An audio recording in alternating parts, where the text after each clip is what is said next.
It's 12 inches from last night. Huge congratulations to you all. Zoe, just give us a little bit of a taste of what last night looked like in the celebrations. It was pretty fun. Me and Bots actually stayed till 6:30 a.m. I've got a photo. I'm not getting out though. But no, yeah, we just had some time in the changing room, took some time in the middle of the pitch, and then just celebrated with our friends and family, and then headed down to the Red Roses patch for some more celebrations. Nice. Yeah, really. Nice. Just to follow up on that, Zoe, I appreciate you probably still haven't looked at the phone or what's gone around on social media yet, but your tears at the final whistle were quite a moment. Can you just talk us through what went through your mind when that final whistle actually went? I think it was just like a moment of just absolute proudness. Like, it was just, we built this over 3 years, and is that not a word?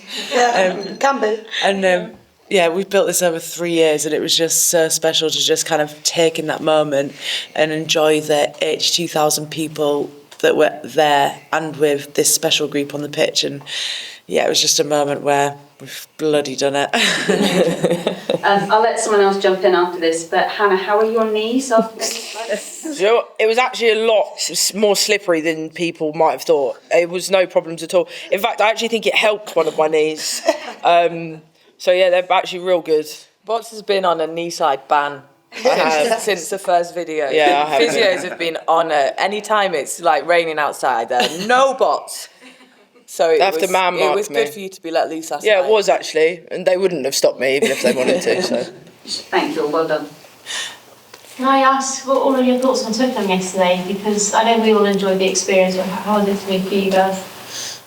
Maud, this is your question. Pretty insane, to be honest. I think the best bit was seeing like all the people come out from like in the like on the stands as we were walking out. It was like incredible. It felt like a film. I felt like a borrower. You're not a real person. Keep it up. A borrower. Very, very cool. Small person. It's a really good film. Yeah, you should watch it, but you'd love that film actually. You would love that film. You're always doing new things with these girls. But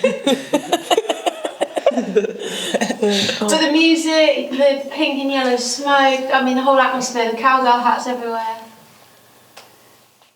Yeah. Maud, that's for you. Sorry, I didn't know if it was for me. It's just all of these are for you. No, very cool. Is that it? Yeah, it was really, really, really cool. Okay. For people who watched as well yesterday, who maybe haven't followed PUWR, I wonder how great would it be to kind of see the crowd that we saw yesterday and for all those people to get behind women's rugby, the prayer, maybe get down to Crystal Bears game. What would be your message to anyone who's loved what they saw yesterday?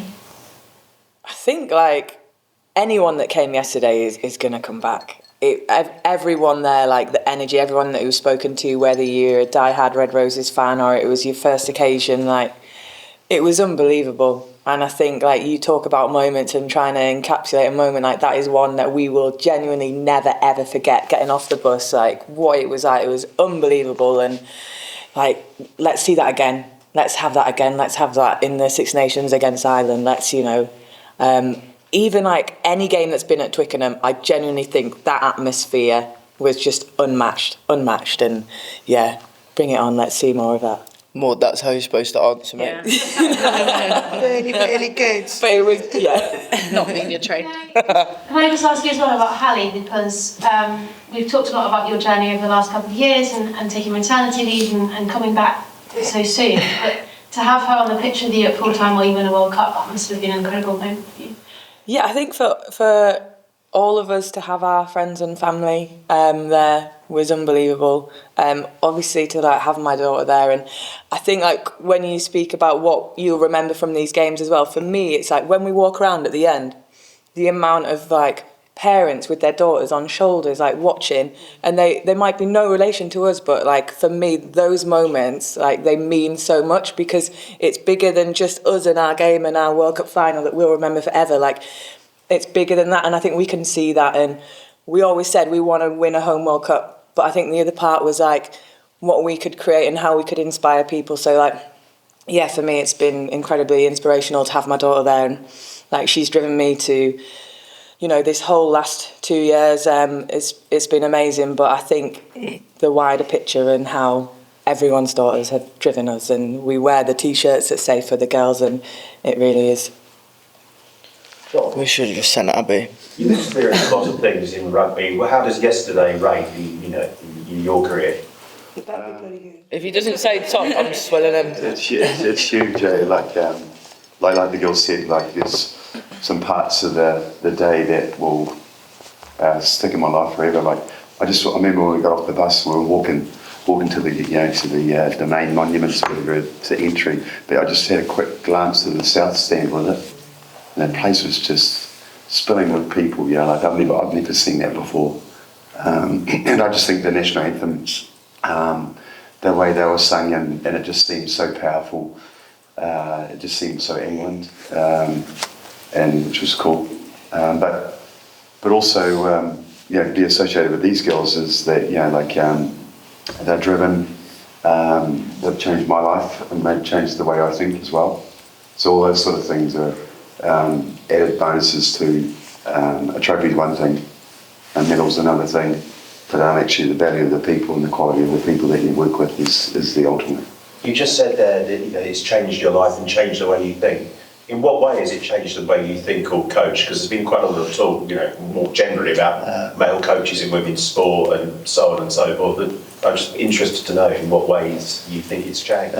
Well, the thing is that, I spent most of my career in the men's game, and it's a bias, isn't it? It's my only reference that I ever had. To then get the opportunity to coach these girls, you've got to observe, you've got to listen, and you've got to find ways that make them tick. And I think the strength of any male, or the advice for any male, is that gift a woman a chance to express themselves. And I think that's probably the thing that I've allowed the girls to do, is allow them to express themselves. John, we know your contract runs for a while longer. Last time you talked about it being the end of a chapter. Would you potentially like to be part of the next chapter beyond next year? I'm still part of the next chapter, yeah. So we've got a Six Nations in April, but got plenty of time to think about it as well.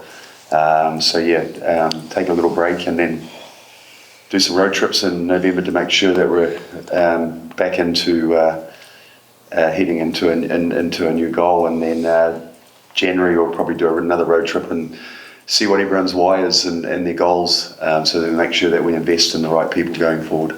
Yeah. Girls, you're looking remarkably fresh for where you may be at this morning. Thanks, Jo. The fact that you've got another big party to go to in a few hours on Battersea, what's your message to anyone who's thinking about coming to that later on? Meg's turn to answer.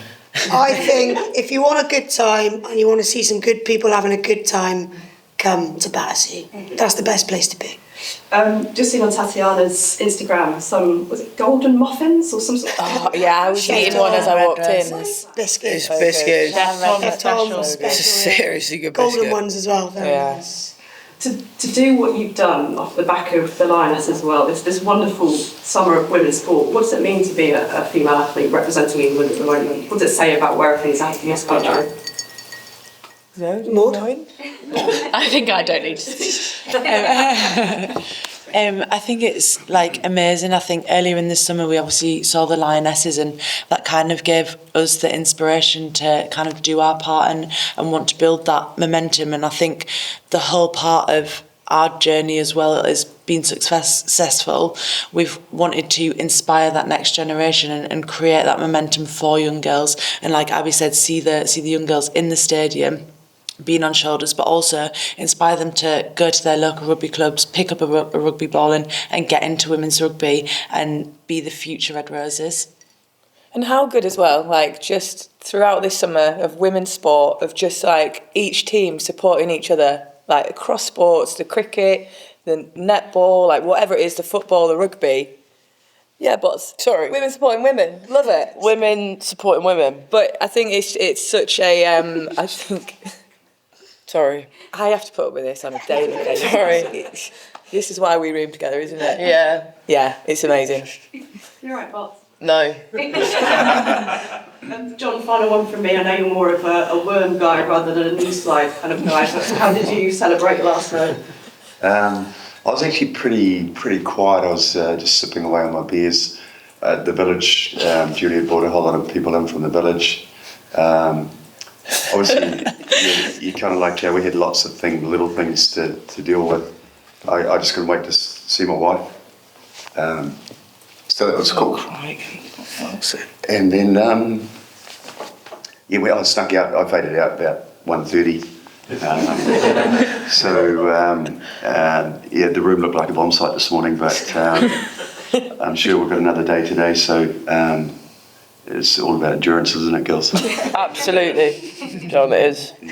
Hannah, at the start of this tournament, you said you wanted to kind of make yourself the best centre in the world. Do you think you fulfilled that now? I don't know. Someone else could make that decision for me.